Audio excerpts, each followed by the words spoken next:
Hi there, welcome to Boxing Deep Dive. I'm Lyndon Hosking and great to have you along for another episode of Classic Fights. This is where we go back in time, grab some of the best fights in history, break them down and discuss about what made these fights great, and hopefully give some of you guys out that may not be up to date with some of the old classics an opportunity to see some of the best fights that we've seen over the journey. When I say we, I'm referring to my co-host, of course, Grant Tassie Brown and Mike Altamura. How are we, guys? Good, thanks, Lyndon. All good. We've all had a pretty busy week, especially you, Mike. Yeah, but it's always great doing the rounds of the social media channels, and you've been up in Brisbane, and it's all been happening. I sense a little bit of insecurity that I appeared on another I'm only joking, mate. Channel platform. But just know that the only place you will find me consistently speaking about classic fights, fantasy bouts is right here, Boxing Deep Dive. So make sure you hit the like, hit the subscribe. I owe Lyndon everything this week because I think he's just that just the slightest bit dissatisfied with me. So let's put in a great show and a great performance. You wait till I get started on you, brother. You wait till I get started on you. Tassie, look, everybody knows that you are just venting towards me on this program because there's no Peter Manyatis. So if you get a little bit out of control, I'm just going to go and exhume Peter from the quiz cemetery that you buried him in and bring him back. Well, I'm only joking, by the way, Mike. It could be like which WrestleMania, Mike, when Kane buried Undertaker and he riz again. It could be like Peter. Well, could be. But only joking, mate. Well, it's, look, we love having you on the show. We feel very privileged to have you on, and it's great to have you part of it. Tassie, go ahead. You got two of the best boxing, Mike. I mean, no disrespect to you as well, but me and Mike are two of the best in the world, mate. Like we're on another level. What about Pete? Nah, please, come on, mate. Asia Pacific. Well, it's all good. Well, obviously, we're here for our weekly show, the Classic Fights. Really looking forward to this one, by the way. Tassie, it was your choice. It's 32 years ago. It's hard to believe it was that long ago, but which one have we got? Two Hall of Famers, mate. The great PERNELL Sweet Pea Whitaker versus AZUMAH Nelson. Two legends of the sport. Multiple division world champions and just legends of the game. So I remember this one very well. And, I thought, why not put these two, reminisce about the night these two greats fought? Yeah, it's a ripper, mate. As it says here, it was Saturday, May 1990 for the WBC IBF Lightweight Championship. And Mike, it was an interesting time for both of them, wasn't it? Because I think it was a couple of fights before Nelson fought Fennick, and before Whitaker fought, who was it? I think he fought Nazaro after this one from memory, but it was a real pivotal time in their careers anyway, wasn't it? Yeah, so the interesting part is Whitaker was building en route to become a unified world champion. He defeated Greg Haugen for the IBF title and then avenged a dubious decision loss to Jose Luis Ramirez to pick up the WBC strap. And this is in an era where the WBO title really didn't have any credibility. So he had two of the three bouts. On the flip side, like you said, Nazario was the last box to tick.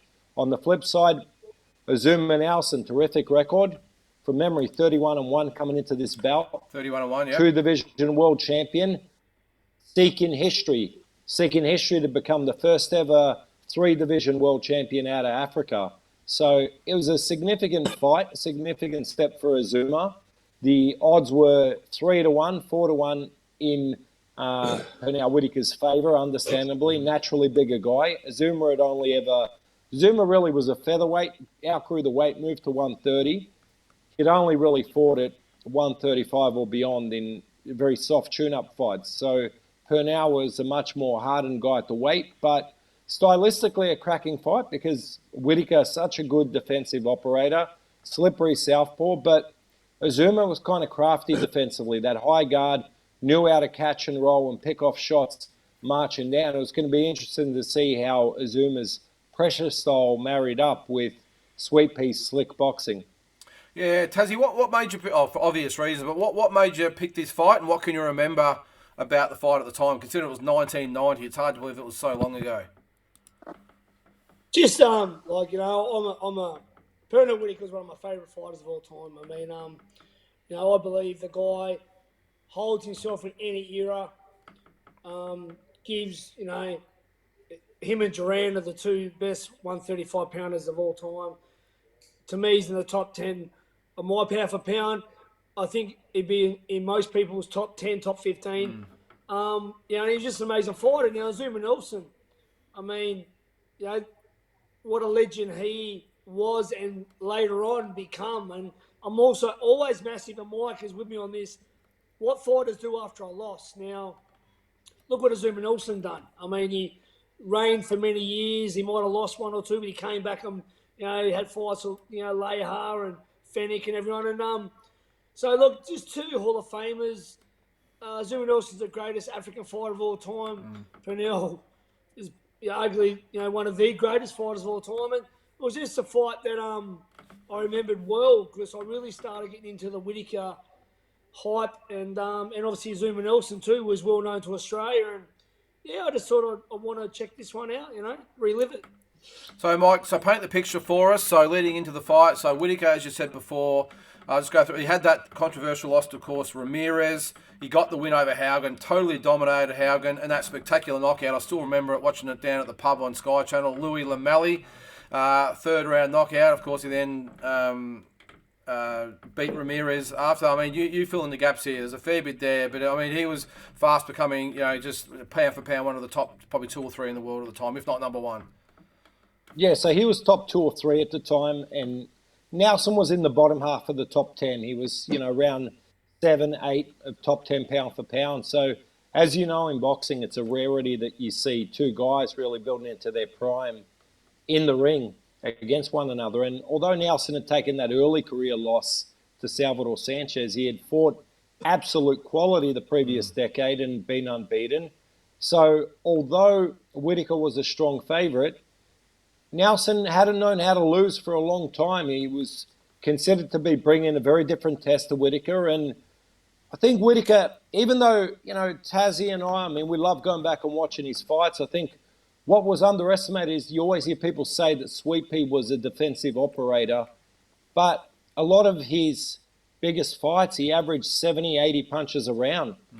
And you think of defensive fighters now, they've got a very low punch output.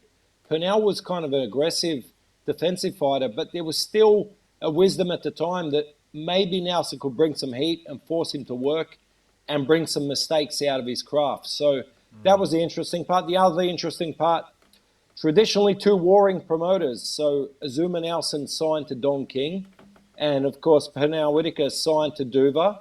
This is an event where Duva Boxing took the lead, promoting the fight. So it just goes to show when you've got 2 warring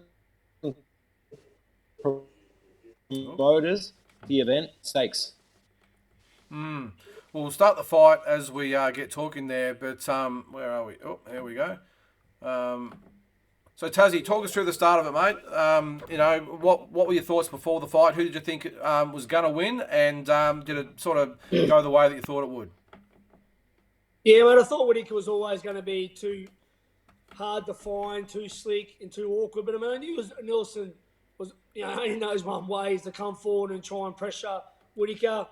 I knew Pernell would, his ring craft, his IQ, his movement, his tricky little tricks he's got, shooting their left hand down the middle. And the thing is about Whitaker, they say Whitaker couldn't punch, but Whitaker had a bit of pop though. Whitaker had enough power where you weren't going to sort of just run over him, and he did knock a lot of guys down. So, all the respect to Azumah Nelson in the world, but I just, Whitaker for the 84 Olympics was near unbeatable, and he always used the occasion. And I knew this was a really good opponent, good name, and he wasn't going to let this one go. So I really did predict Whitaker to win a wide decision. Mike, it's an interesting, he's an interesting fighter, wasn't he, Pernell Whitaker? Because probably a bit like Mayweather, he got accused of being a runner and being too defensive. But if you watch his fights, he never actually runs. He might sort of take a step back and get his range a little bit, but he doesn't actually run away, does he? He stands there and fights a little bit more than people give him credit for. Yeah, especially at lightweight. I mean, this really was probably his strongest weight.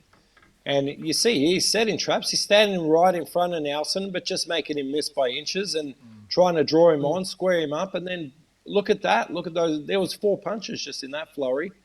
PERNELL had like a really underrated whipping right jab as well. Like it was quite a heavy jab, much flowed off it. And we're seeing it here. Like I thought that AZUMAH did a good job of just keeping He tidy. goes to the body too, Mike, doesn't he? He goes to the body. Yeah, I mean, right there too, digging shot to the body, digging to the head. And I think PERNELL, you look at the levels he's working, he knew that he had to find different ways to penetrate AZUMAH's high guard, because AZUMAH was happy to take shots on the arms to work his way inside and dig to the body. But what we're seeing here is just exquisite dexterity from Whitaker. Oh, for sure, yeah. And Tassie, it's interesting, like even like Nelson obviously fought Salvador Sanchez back in 1982, so 8 years before, and he was only pretty much a novice in pro boxing back then. But it's amazing that not even Salvador Sanchez made, the professor, as Nelson's nickname was, just swing and just miss and be punching air. Look, like I said, Lyndon, I mean, if you're talking boxing to anyone, if you're not talking Whitaker as one of your high-rated all-time greats, and the conversations, the overall just walk off on you. I know Mike, knows Whitaker like I do, and I just really appreciate the guy, and I don't really think he gets mentioned enough because, mate, he beat so many champions and so many guys went on and won fights after they lost to Whitaker. So his losses really weren't even losses. I mean, but the only real loss I give him is to Trinidad when he was old and too small really for Trinidad. But De La Hoya fight was close. It was even past it then. The Chavez fight, he got ripped off from the draw. And the first one, like Mike mentioned in France, that was shocking. So, I mean, he's just a perfect fighter. He was the most awkward fighter, but all round, he'd do everything. As what Mike said, he'd change the levels, he'd go to the body. He wouldn't run. He just upper body, make you miss and make you pay. He beats most people at lightweight and light waterweight. Waterweight, I don't think he was, even though he was champion, WC champion, I don't think he was a bit small. Lightweight and light waterweight, no one really beats him. True, Mike, Mike? was this Zuma Nelson's first foray into lightweight, and what was it his last? Because I don't see many fights in his record at that weight. No, he had a few fights, just non-title fights in between. That's what I was saying. He never competed in this fight either before or after where it was anything significant. Like I think maybe Lehar late career was at 135. Maybe just check on that. But that was when he was kind of well past his prime, and it was kind of like on a farewell tour. But actually, it was. through to this stage, he hadn't fought really ever past 130 other than a tune-up or two. I guess, though, if you are going to step to 135, Whitaker really wasn't a renowned puncher. Of course, one fight later, we might have retracked that, given the one Nazario result. But, it was probably the right guy to step against. And really, this was a no-loss opportunity. I mean, even if Nelson falls short here, he can just go back to 130 and defend his world championship. His WBC title where he's a long reigning world champion. Which he did, Tassie, because it's funny looking at his box record, and I forgot all about it, I must admit. After this fight, straight after this one, he fought Juan Laporte in Australia. Yeah, that's right. Look, AZUMAH, well before he fought Jeff Fennick, I was a massive fan of AZUMAH Nelson. And this is the days, as Mike remembers, you remember, Lyndon, you go to the pub, Don King done a show, you see AZUMAH Nelson, Whitaker, Chavez, all in the one show. You see Terry Norris, Trinidad, Ricardo Lopez, all in the one show. And this when boxing's good now, but and you got value for money. Boxing was really good then. Really, and I knew AZUMAH Nelson, I guess more than before a lot of people knew him, Australians might know him for Jeff Fennick. I knew him way before that, and don't forget where he went over and won the title in Puerto Rico off the legend. Gomez, So I mean, look, this was a good test for him. but Whitaker just a pure. Can't talk any higher, Pernell Whitaker. You're talking Ray Leonard. You're talking Floyd. You're talking Robertson. You're talking Pernell Whitaker. Mike, did you have him in your top 10 or thereabouts?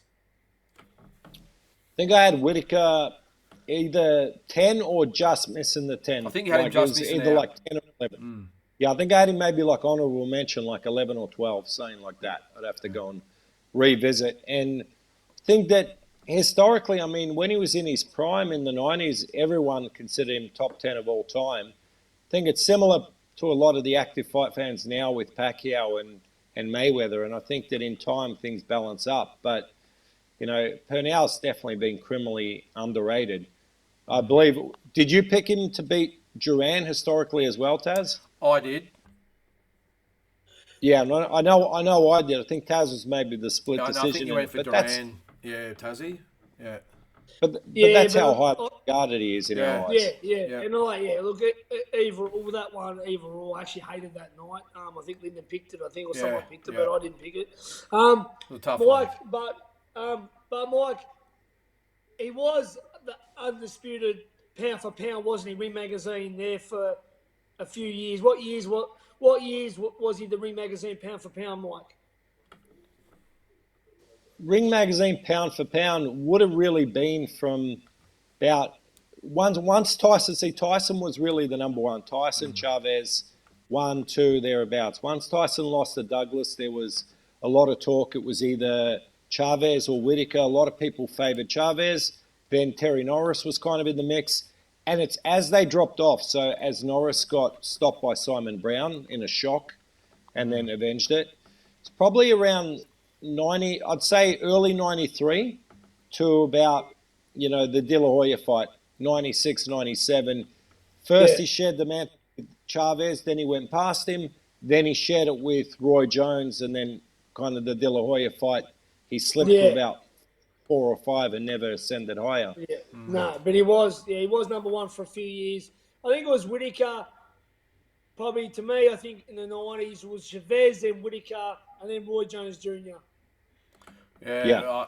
What an era for boxing, eh? I mean, geez, it's just amazing. But looking at the careers after that, Pernell Whitaker would obviously fight for another 11 years after that. Would obviously would fight McGirt. He'd have the draw with Chavez. I just got his record up here. Geez, it's hard to just, the De La Hoya loss, which was debatable as well. Trinidad in there as well. But, Mike, just an unbelievable career for, like you guys have just discussed then, undisputably a top 10 or 12 fighter of all time across all weight divisions. And Nelson's the greatest African of all time. Yeah. And there's been so many great exactly. African fighters. And just summing up the fight, so the scorecards. Oh, sorry, go ahead, Mike. Here. Yeah, sorry. So 115, 113, 116, 114, 116, 111. So I think there was maybe a couple Don King favours in there because I thought it was pretty one-sided. Yeah. Whitaker had that point deduction in the 12th. I had it probably 10 rounds to 2, 11, 1. The punch stats, and this kind of lends to what I was suggesting earlier. Nelson, 179 landed of 739, which that's a pretty high work rate. Whitaker, 464 landed. Think of that. Most guys nowadays don't even throw 464 if they're defensive. That's about 30 punches a round. Of 989 thrown. 989 thrown is over 80 punches a round. Yeah, for a 12 Incredible work rate. Incredible work rate for such a defensive operator. But you could see every time he was turning there, flicking the jab, straight left hand, digging hard to the body, left to the body, right to the head. Just like I said, criminally underrated, even in terms of his craft, because you see people now, they have a 15-second TikTok video of Pernell Whitaker's defensive craft, and they think he's just a guy that was slippery that didn't throw. He had an extremely high work rate. Come on, Tassie, say it. They don't know shit about boxing. You just want to say it, shit about boxing. Well, let's look at Nelson then, of course, because he had this habit of fighting people multiple times. He fought Leisure, I think, 4 times. He fought Fennick 3 times, although obviously the third one was down the track. I think before that he'd fought Villasana a couple of times, Mario Martinez a couple of times. Who else? Yeah. Who else had he fought multiple times? I think Rules was another one. Fennec. He liked the rematch, yeah. He just loved those rematches. But that, I suppose, Mike, you got to give him credit for that because he kept giving these guys, if they were ranked at the top of the tree, he'd give them another opportunity. So one thing that I've realised with, especially with how boxing operates in Ghana, is that what was always a big sell to fighters supported by government, and Nelson was supported by government, is that there was a high pride in fighting either the best available contender or fighting your mandatories. So if you look at Azuma's career with his defences, there was a couple soft defences, but for the most part, there's no cherry picking. No. He always fought the best available competition, and that's why he was pretty much a first ballot Hall of Famer. You know, I think he missed the first year's class when he was eligible, but then he was inducted the following year, and that's the reason why. Like we said, he's the greatest African fighter ever, and just think of how rich the boxing history in Africa is. Tassie, you know, it's, I mean, we always talk about the 80s and 90s, even the 70s, I suppose, and obviously the 2000s, about how these guys were real fighters. They fought often. If there wasn't a big fight on the horizon, they'd throw in a non-title fights to keep busy. And I know there wasn't the money around that there was, that there is now, but geez, these guys are true Hall of Famers. I just think the fighters of today got a lot to live up to if they're going to get nominated down the track. Well, you got guys like Gary Russell fights once a year, Charlo. Yep. A lot of their Heyman fighters fight once a year. I mean, the Zuma Nelsons, the Chavez, the Whitakers, the Ricardo Lopez's fighting regularly. As you said, Lyndon, you'd never hear of a non-title fight these days. Just always against good opposition. There's guys in the top 10 that would arguably all probably win a title if there wasn't a great guy like a Chavez or a Nelson Whitaker in their path. Just different, Lyndon. Just different, mate. And I relive the 80s and 90s like you guys do, the early 2000s. And, you know, you can't beat that era. Seriously, you just can't beat it. And Mike, to put in a context, we just went through Nelson after this one. I watched his fight, the second fight with Nelson today, which was a couple of fights after this one. And, geez, just highlight how good he was. I know we can make our own assertions on the first one, whether he was sick or he was taking Fennec keys or whatever. But that second one when he turned up, geez, he was a different beast, wasn't he? It was ferocious and relentless. And unless you had the skill set like an Azumah Nelson or the discipline of, even though he was much older, the discipline of a Gennaro Hernandez to keep it long and stay on your toes. If you wanted to throw down fire with Azumah Nelson, it was almost always inevitably going to be a losing battle. He's a guy that, with the exception really of Salvador Sanchez, it's hard to think of fights where he was stunned for more than a fleeting moment. He was always exceptionally well conditioned. And I think he absorbed a good punch because look at how relaxed he was always when he was closing range and closing distance. He turned, he twisted with shots, he was short, he was compact. But more than that, you know, just such a spirited fighter. I mean, it's easy to fold up when you're getting hit hard and catching shots on the elbows, but he just got strengthened as fights went on. Oh, he did. Well, Tassie, great selection this week. Really enjoyed going back to watch it. I hadn't watched it for a long time, so I enjoyed it. That was obviously just the highlights of it. But do yourself a favour, if you haven't seen it, if you're a boxing fan, I'm assuming, I would hope you've heard of these guys. So if you've got the opportunity to watch two all-time great, you got the professor against the magician or whatever you want to call Sweet Pea Whitaker, but it was an awesome guys. Our amazing viewers on Boxing Deep Dive, please go back and look at both these guys' whole career. If you love boxing, go back and look at Whitaker's fights from the amateur to the pros, Azumah Nelson's career. Study these guys. If you're a true boxing fan, but you're probably, you know, you're a bit new to the game, go and look at these guys. These are the legends and the foundation of why the Devin Haney's and the Tank Davises and the Shakur Stevensons, even Mayweather. Floyd Mayweather, These are the guys that paved the way. So please do yourself a favour. Go and research and look at these guys' careers. Very well said, Tassie. Mike, so the blowtorch goes on to you now. It's your choice for next week. Have you got anyone in mind, or are you going to keep us in suspense until next week? No, I'm ready. So I want to go back and revisit another classic fight that I know the majority of our viewers were never seen. And it's because this gentleman actually there's 2 autobiographies set to be released in the next 12 months. So there might be a little bit of a renaissance of people actually going back and viewing his fights. So I speak of the gentleman born as Matthew Franklin, a.k.a. Matthew Saad Muhammad. Yep. Against Marvin Johnson. Ooh. Won. They fought twice. Both were outstanding fights, but I think you ask any hardcore fight fan and they'll tell you the first fight, which I believe was for the NABF title, was just an off-the-chain rumble. So I want to bring that to our viewers. Nice, yep. I remember that. Geez, I only would have been about 10 or 11 years old, I reckon, when I read about that in KO magazine. But yeah, no, that'll be great, mate. Yeah, 2 great fighters of the era. So awesome, mate. All good. Again, Tassie, thanks very much, and always a pleasure to have you guys along and talking classic fights, because it's a real education for people out there. And as Tassie said, make sure you check these guys out and all the other ones we recommend, because you're missing out if you don't. So thanks, guys, and we'll see you next week for another edition of Classic Fights.